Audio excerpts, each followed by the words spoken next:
Hello everyone and welcome to the first part in Organic Chemistry 1 course. Our first topic is the electronic structure of atoms. Let's start with a quick review on the atoms and their main components.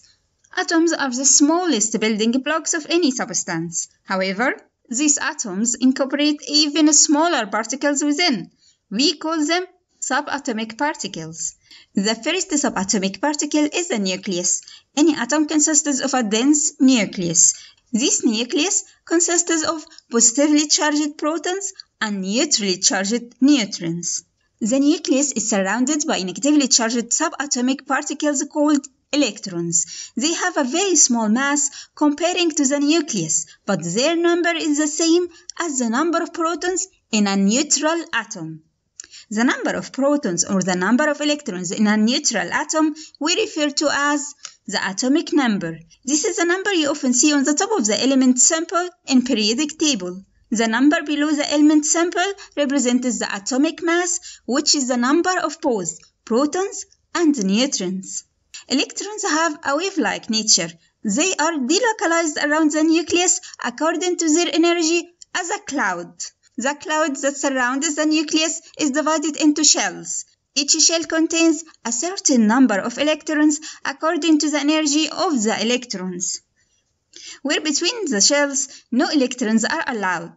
The first shell, K, holds 2 electrons. The second shell, L, can take up to 8 electrons.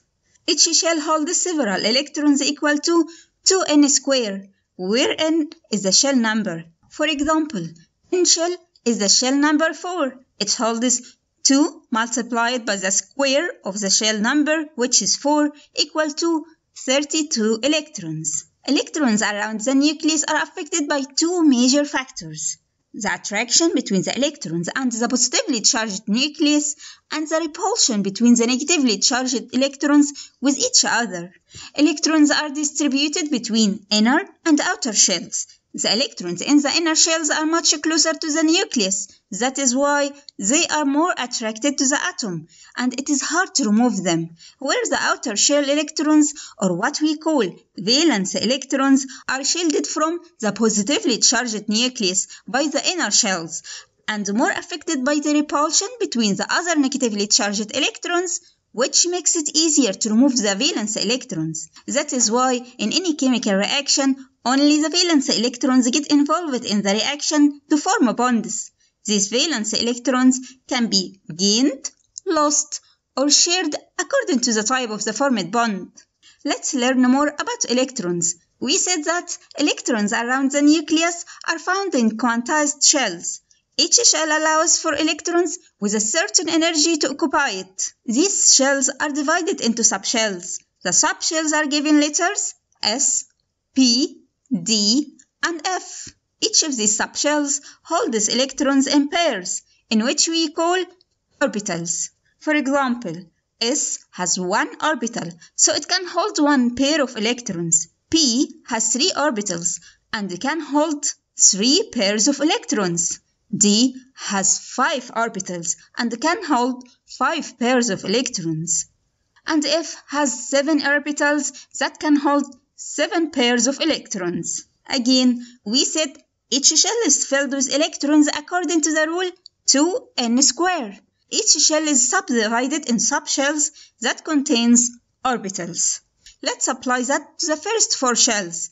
The first shell number is equal to 1. That contains 2n squared electrons. Remember, n is the shell number, so here n equal to 1. 2 multiplied by 1 squared are equal to 2 electrons, and it has 1 s subshell. Similarly, L shell number of electrons that it can hold is equal to 2 multiplied by 2 squared equal to 8 electrons. L shell is divided into subshells, 2s and 2p. Moving to M shell, it can be filled with 18 electrons and subdivided into 3 subshells, S, P, and D. Lastly, N shell, filled with 32 electrons and divided into 4 subshells, S, P, D, and F. Usually, electrons are described using 4 quantum numbers. To understand that, we need to know the 4 quantum numbers.